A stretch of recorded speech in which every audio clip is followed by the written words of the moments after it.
Sally, why are there so many holes in your bookshelf? Because on this cloudy, sad day, we are gonna kick back and have some cozy, oddly specific reading recommendations that y'all asked for on my Instagram. Let's just jump into it. A few of you replied asking for a vlog.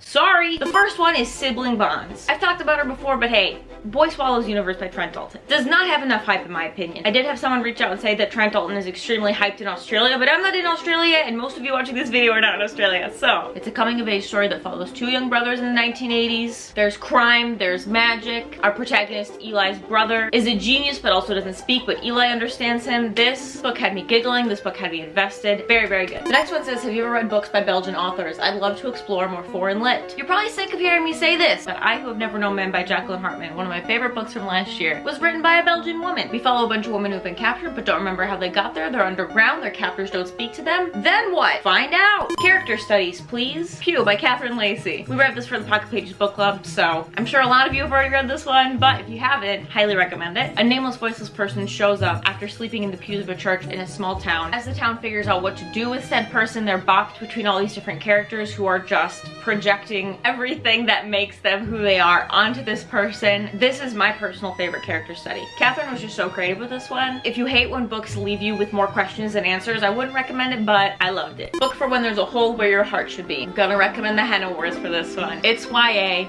but it is so cute. It's a romance, but it's so unique. It's pure, it's adorable, it's an easy read. It's gay, what more can you want? Escapism, a little break from this burning pile we call Earth. Allow me to recommend Pendragon by DJ McHale. This is a middle grade sci-fi, kind of fantasy, not really, adventure, yeah, series that spans across 10 books. It's very easy to read, it's enthralling, you fall right into it. Maybe I'm biased because I started reading these when I was 10, but I've read them multiple times since. If you're looking to escape, you have the commitment to escape for a really nice long time. I love the characters, I just love the series. I can't recommend it enough. I don't know if anyone else likes them, but I do. Being 30 and Proudly Single. They Never Learn by Lane Fargo. This is a thriller that follows a college professor who murders rapists. If that doesn't deserve pride, I don't know what does. A book that feels like basking in sunlight. A Man and His Cat. This is a manga about a businessman who gets a pet cat. That's it. This is the epitome of being in the sunshine. This is the epitome of being sunshine. Short little burst of happiness. So cute, so good, so easy, so fun. Something wholesome that will melt my heart and maybe even make me cry. I need to feel something. A Million Things by Emily Spur. This is about an 11-year-old girl whose mother goes missing and she doesn't tell anyone and then befriends her little old lady neighbor. I can't tell you anything else. It was wholesome. It hurt me a little. Check the trigger warnings, have a good time. A cozy book with a weird/strange element to read on a rainy day. I just read a book that fits this perfectly. Here in Essay by Susanna Clark. We follow a little man who lives in a strange place and is logging what he finds in said strange place. If you are able to suspend your disbelief and just trust that you will have most of your questions answered within the last 50 to 30 pages, do it. She's short, she's cute, it fits this prompt to a T. Something easy to read when life just feels a bit too overwhelming. I'm gonna recommend Nimona by Noelle Stevenson. This is a graphic novel that made me laugh out loud. It drew me right in. It's a simple adventure, but the characters are just so spot on and wholesome. Plus, it's mostly pictures, so it's so easy to fall into and distract yourself from how overwhelming your day may be. Sad lost girl in her mid-20s. Everyone says that Sally Rooney is the author for this. I've tried a couple Sally Rooneys. I think they're okay, but personally, when I feel lost, I like to read real stories from real people who have overcome some shit to remind me that we're all on our own timeline, we're all on our own path, and we can do what we can when we want. So for this, I'm gonna recommend Educated by Tara Westover. So this is a memoir that follows Tara's life living in the mountains of Idaho, where she was secluded her whole life and didn't even have a birth certificate until she was 9, I believe, so she technically didn't exist. She never got an education, she never went to school, and she overcomes a whole lot of trials and tribulations to get that education and to make a life that she wants for herself.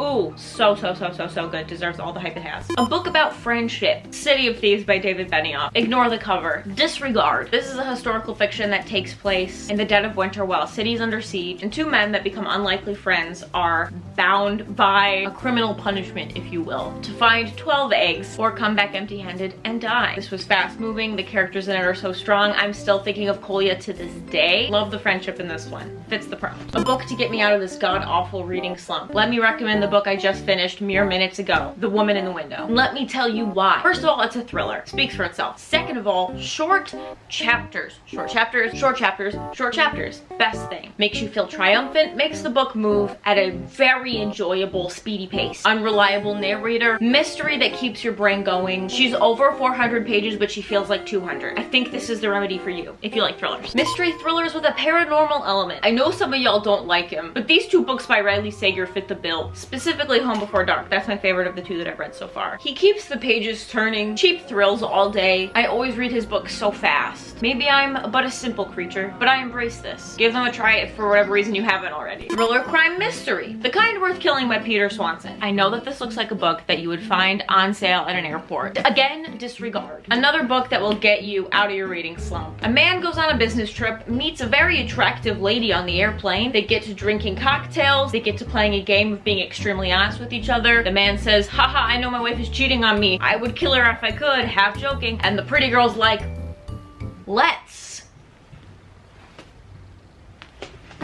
Literary fiction that feels real will make me feel emotions, but not intimidating. The Kite Runner by Khaled Hosseini. Such a good author, so strong. For the most part, I've tried to stray from books that are on my favorite shelf, but this one, I just had to make an exception. You can laugh at me, but I thought this one was nonfiction for the longest time. It was just that good that I really thought.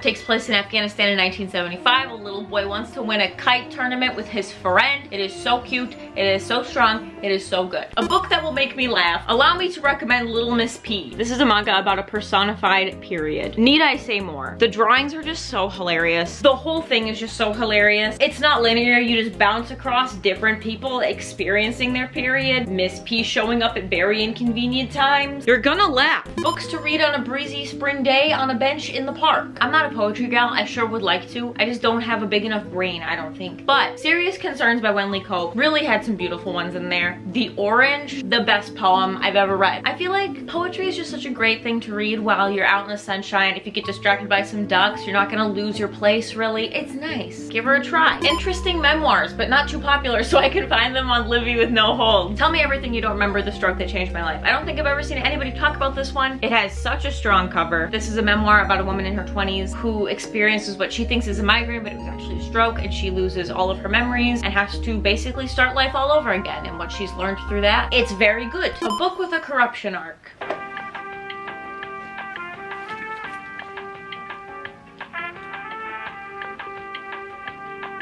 This one. Philosophy, please. If you're looking to get started, Nigel Warburton's A Little History of Philosophy is a great pocket reader type of introductory speed read. It covers all your main philosophers. All your basic philosophers. I thought that they're nice. I was nice. And outlines them in a very digestible, understandable way. So helpful, so cute, so nice. That's it. Those were my oddly specific rapid fire reading recommendations. Thank you so much to everybody who answered the question on Instagram. You really made this video happen. I would love to hear what recommendations you have for these specific prompts. Do you have any books that you think fit them better? Would love to know. Leave them in the comments down below. And as always, thank you for clicking, thank you for caring, and thank you for being nice. I'll see you in the next one. Bye!